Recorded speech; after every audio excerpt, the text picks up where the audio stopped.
So we left off the last one finishing Monkey Madness, but obviously don't have the money or stats to equip ourselves the Dragon Scimitar yet. So I'm blowing pretty much my entire remaining cash deck buying a rune sword. And it's time to do some training while I edit episode 1. The first big achievement coming in already, which is 40 defense for the fighter torso. This gives me 4 strength bonus, which is a max hit, and at this level, max hits are everything. This video, we're planning on trying to get adamant gloves, which is going to involve a lot of questing and a lot of skilling, which means we're going to try and get rank 1 again. Not really try, but we might end up with it. After today, though, we're going to be hitting some much slower grinds to work directly towards Bandos, so we're probably not going to get rank 1 back for a while. I was AFKing a guide's account at the Crabs as well, since he went to bed while I was still editing, and got myself a maze random on his account, which gave us 72 death runes, and that's actually pretty huge. So in addition to seeing me AFK at Crabs, you're probably going to occasionally see me AFK at Chaos Druids. I'll probably explain more about it later. They are much less XP, but the benefit of being there is that we get tons of herbs, which is great for the early herb lore training, and on top of that, we're going to need Renars for Bandos, and right now that's the most direct route to getting them. I totally forgot to actually show this in the first episode. Our team name is Runestone. It was a meme. Just accept it. There's actually a ton of logs over here at the lumberyard, so if you're trying to train your fire making, training here instead of hopping around at Lumbridge is probably the play, and I just got 30 fire making. Also, I want to say if you guys are enjoying these videos, please make sure to leave a like and a comment down below, as well as subscribe if you're new, because it really helps me know what you guys like seeing. Alright, there is Gertrude's cat completed. Oh yes, give me that sweet hug, Gertrude. Moving on. I'm not going to be raising the cat just yet. I need to actually get some stackable food for it. It'll make it a little bit easier. But I needed the cooking XP, and we're going to need the kittens later anyway, so. Forgot to record the part where I actually got the quest screen, but it's time to officially start RFD. Our goal is to try and get adamant gloves by the end of this video, which seems pretty doable. The reason we're not going for Rune or Dragon is because it's just a lot of extra skilling that just doesn't feel like it's worth the time to do right now. Though we might get Rune before Bandos. We haven't decided yet. Caroline, give me that XP eventually. Oh my god, yeah, I know, I got your stupid kid off the island. Let's go. Okay, there we go. 7,000 fishing experience, 24 fishing. We're going to pretend that I didn't walk all the way down Karamja to try and fish some of the Karambwanjis, and then realized I needed 5 fishing to do it. Did not happen. Observatory quest completed. I got a sapphire because of the constellation that I had, so that's kind of nice. And 20 to 50 crafting experience. We're just going to be knocking out a bunch of quests now. 35 agility, which I believe we are getting for Horror from the Deep, which we plan on doing later because it'll be a Bandos item in the Book of War. And coming up to a beautiful 2 pints here to grab ourselves the Arctic Cloak 1, which is basically the only cloak we're probably going to have for quite a while, since I don't think we're really caring about Avas. I would love to put this into Herblore, but you know what? I'm just going to toss it onto Agility, because at this level, Agility is just tragically slow. Realizing now I could have done this earlier and saved myself like 10 minutes, but it's fine. So, woo, finished Murder Mystery. Definitely didn't spend at least 5 minutes looking for the guy because of sleep deprivation. It's all good. Alright boys, Elemental Workshop 1 completed. 5,000 crafting and smithing XP. 28 crafting hard leather armor. Beautiful. 26 smithing. There it is. There is the Knight's Sword quest completed. Getting a beautiful amount of smithing XP, 34, which gives us enough to go ahead and start Elemental Workshop 2 to get some more XP. 74 quest points. Look at all of that. Look at all that XP. That's disgusting. Which brings us all the way up to 37 smithing and 33 crafting. There is the fishing contest. We're just starting all the ones that we need to do for RFD parts. You guys have probably noticed. Our route is nowhere near as efficient as it was on day 1, mostly because our brains were too melted after day 1 to continue writing in the way that we were. Welcome to the slightly delayed part in our route.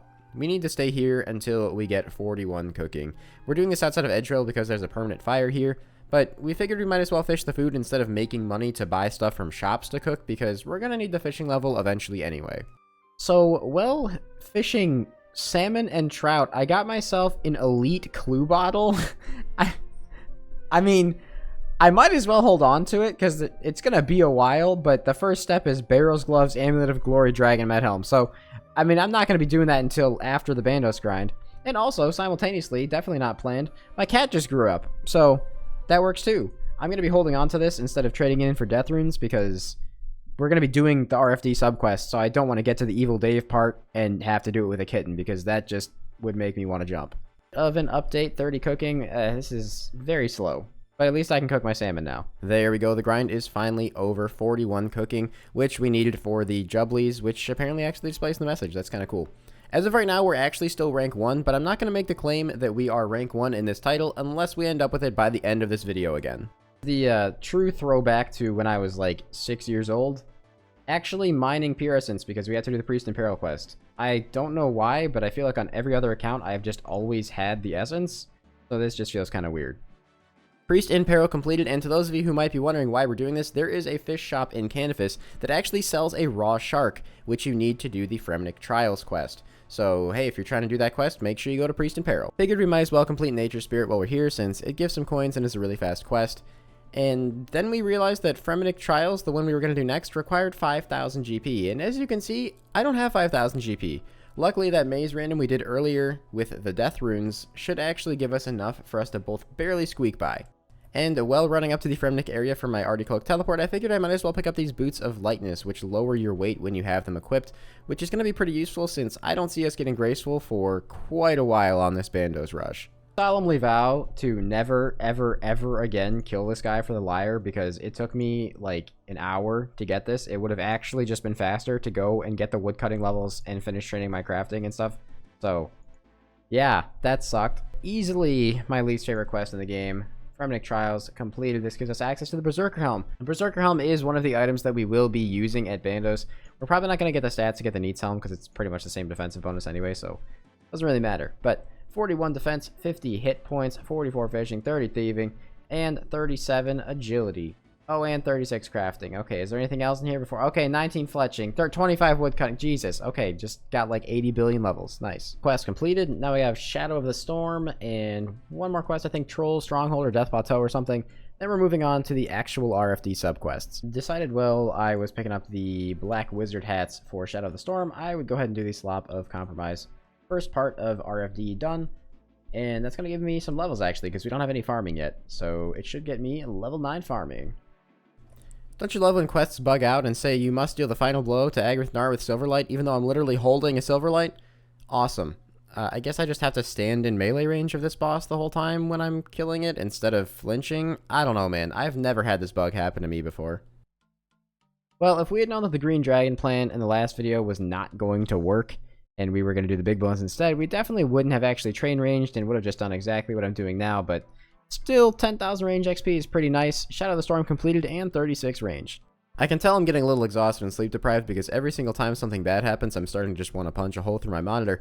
But that's okay. Big Chompy Bird hunting completed, which gives me 20 fletching, and I believe is the last pre-quest before we can start RFD. Right, that is Death Plateau eventually. Oh my god, there we go. So, I am doing the Evil Dave subquest right now, and according to the quest helper, this is going to be the correct stew, and I will be amazed, because I have not checked anything else yet. Oh my god, it's actually right. How does it know it's right before I've tested anything? That's ridiculous. Didn't mention it earlier because Shelby literally screamed at the top of his lungs and made me laugh while I was recording the clip. But the reason we did Death Plateau was to get the Climber's Boots, which actually give a strength bonus and are going to be our best in slot boots until like 83 Slayer for Dragon Boots. Unless we happen to get the boots from Bandos. I think those might be better too. Oh my god, it burned. Are you serious? I have to go all the way back and get another one. Oh my god. Baby, please. Alright, we cooked the second one. Alright. Okay, we got a couple things to turn in here. First of all, we have the cooked jubbly to scratch. This quest really freaking sucked. Any levels out of that one? Some wood cutting, and a crafting level, and a cooking level. Beautiful. Spicy stew, please do not accidentally drink this. Give that one over here to Evil Dave. Yeah. Evil stew, yep, cool. 7,000 cooking XP from that one. That's actually kind of a lot. And that gets us to 43. And the last one that I have prepared is the Dwarven Rock Cake. Use that over here on the dwarf. 2 more to go, and then I can finally go to sleep. What did I get from that? 13 Slayer. Beautiful. Wow, look at that. I got a fresh crab shell and 1 kill. I don't know what this even does, but it's a collection log slot. Alright, the last two things we have to turn in: the Cake of Guidance at the Lumbridge Guide, which I believe gives some magic XP, which is pretty nice. Should get me a level or two, 44 cooking, 27 magic, and the Fish Cake, which I made 2 of because I was really worried I was going to burn it, over here at Pirate Pete. And this is the last of the subquests we are actually able to do without insane amounts of training. So, 92 quest points, 38 smithing, actually, not 33, and 695 total. That is disgusting. It is the end of day 2, and we already have access to adamant gloves. We are just blasting through these quests, and I'm actually really scared and surprised at how fast we are progressing the early stages. But I'm gonna pick up a pair of these. It's gonna bankrupt me because we are living on fumes with coins right now. But look at these stats: insane accuracy bonuses, good defense bonuses, and 7 melee strength. These are actually really powerful despite just being at the adamant tier. Now, I also want to say we are still rank 1 for the duo teams. I don't think we're going to be holding on to that after today, because we're going to start going into some more serious training and maybe working on getting things like Piety, Dragon Defender. But the fact that we managed to get rank 1 again at the end of day 2 is actually mind-blowing. If you guys enjoyed this video, make sure to leave a like, comment, and subscribe, and I'll see you next time.